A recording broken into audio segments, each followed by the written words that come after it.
Cinema Classics is brought to you by the Gateway Film Center at 1550 North High Street, Columbus, Ohio. Further details and showtimes online at gatewayfilmcenter.org. The award-winning Cinema Classics is produced by John DeSando and Johnny DiLoretto. Listen to the shows and read reviews online at WCBE.org. I'm John DeSando. I'm Johnny DiLoretto. This is Cinema Classics. Yeah, boy. And look, what do you got? I saw a terrific sci-fi called Ghost in the Shell. You know, based on the manga. Right? Yeah, manga. That's the Italian. Manga's, Italian for eat. It's a completely different genre. Anyway, I ate it up. It's a Goodfellas, Godfather, the manga genre. Yeah, manga. Starring Scarlett Johansson. I thought it was pretty terrific. Okay. And how it's evolved, this whole business of androids has evolved. You're now able to take human beings, and you're able to reconfigure them with parts to make them a kind of hybrid This android. is not new. Well, I mean, This is not. What do you mean? They're like the. Well, Ava has, of course. Okay, listen. There's a bunch of these, which leads me to my first question. Yes. Because I don't know that you've given this enough thought. First of all, what is the difference between an android and a cyborg?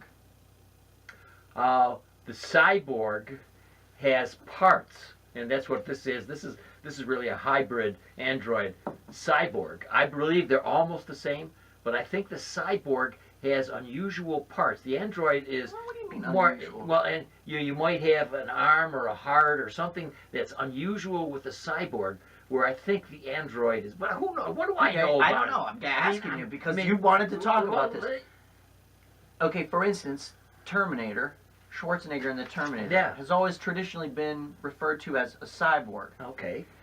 The characters in the Alien films, the ones that are scientists that are always on board the ships, those have always been referred to as androids. Yeah. So what's the difference? Well, I think one of the differences I think too is the closer you get to human characteristics, the more android you are. Oh. Okay, and because I think the andros root in that word is man. Ah, okay. Okay. So I see. So the closer you get to humanity, Right. the more android like That's you right. are. Yeah. Okay. And- I will buy that definition. all right, and I can't tell you way back to Metropolis. Whether you'd call her Futura. You'd call her an android. Here, you can tell us we're getting it. We're going to get into something. That's good.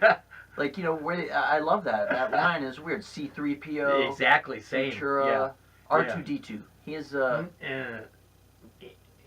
they call him an android. Yeah. A droid. A droid, yeah. And they take the "an" out of it. I think in many cases, except for our show, they're interchangeable. Okay. All right. So great androids. Yes, right. And so now that we have the that last two, my favorite have been Ava in Ex Machina, and you remember her was almost completely head, and then the body seemed to be changing, or it seemed to be less of a female body than Scarlett Johansson's, who was clearly a female body. It's a little pneumatic, actually. Right? Isn't that a good word? Pneumatic. Yes, anyway. I learned that from when I was younger and read about Russ Meyer films. But what's so interesting about these are the human traits, and that's what I think it all comes down to.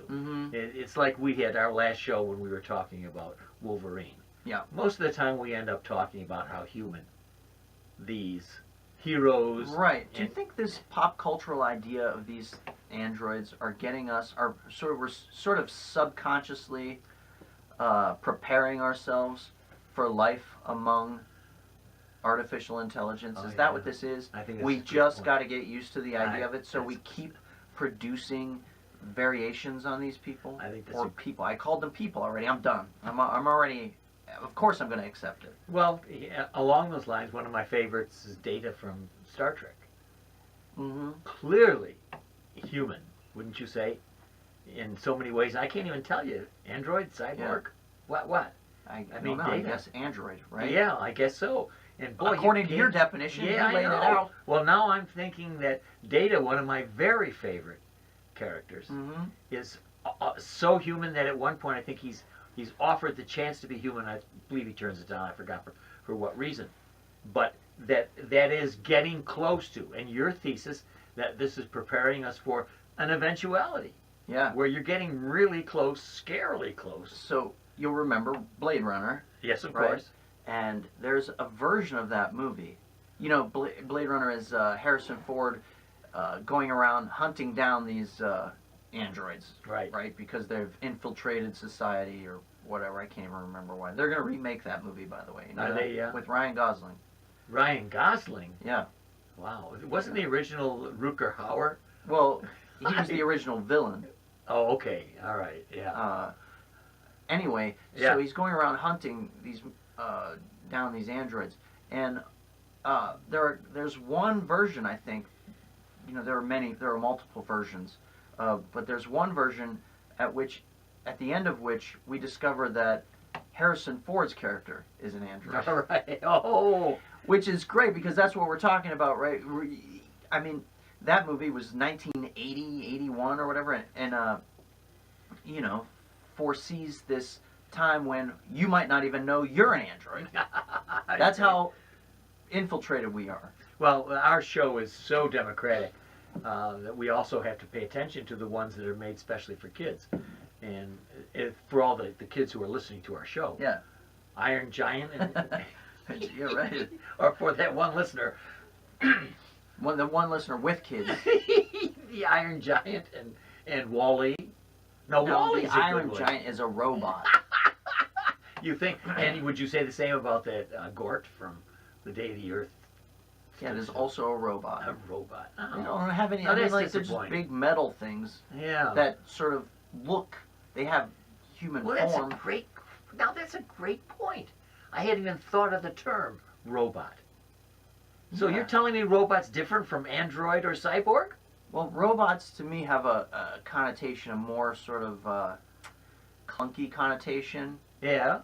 or a more overtly robotic Okay. appearance. Yeah. All Right? right. But less human than the droids and cyborgs that we were talking about. Yeah. Well, now we got to talk about AI. Have we talked about that? No. Artificial intelligence. No. Yeah. The Kubrick Spielberg mashup. Yeah. film, Yeah. Right, where the kid is struggling to. He is an android. He believes he's real. Yeah. That's a good one. That's really crossing the line into humanity. Yeah. He feels pain. Yeah. I guess that's it, right? If you feel pain, whatever. Do they? That's crazy. Well, I don't know. You know, we're going to talk about this on the next Not So Late show, April 27th. Are you really? Yeah, at Backstage Bistro. Dan Michalko, WCBE's Oh, no. own Dan Michalko, is going to talk about artificial intelligence and put the audience, I hope you'll be there, Yeah. through a Turing test. You know what the Turing test is? Oh, yeah. I do. That was for, Christ, Alan Turing. Alan Turing developed this test. Basically, it says that if you ask a robot questions and you can't, by just hearing the answers to the questions, you can't determine if it's human or not, Right. then it's human. Oh, If okay. it tricks you. All right. So we're going to do that with the audience. Well, then why should we bother to do any more of our show? People should just I guess go. we shouldn't. Where is it again? Now, we infrequently plug anything here, so let's plug this. The Not So Late Show, which is Columbus's premier live talk show event, hosted by myself and Summer Sterud, with Mojo Flow as our house band. At last Thursday or Saturday of every month, you got to check the calendar. Okay. Backstage Bistro, 503 South Front Street. Right. You call them for tickets, $7 in advance, 10 at the door. And a regular guest is our own Dan Michalko, Dan Michalko, the science man, our science expert. We do a segment every month about science, and this is, you planted this seed in my head about artificial intelligence and androids, and I thought, you know, this is becoming more and more a topic of everyday conversation, both in pop culture, but in the reality, the work that's being done to, you know, look, I just showed you, I talked into my phone, and it does things for you. Well, I'll tell you what. I'm grateful to you for so many things. And now that I see the conjunction between this and your show, I have only one other question to ask, which is, are you a Borg? You see, you can't answer. I can't answer. Maybe, I don't know. I don't think so. But no, I guess because you have so many imperfections. Yeah. You have Well, to I may be an human. early model.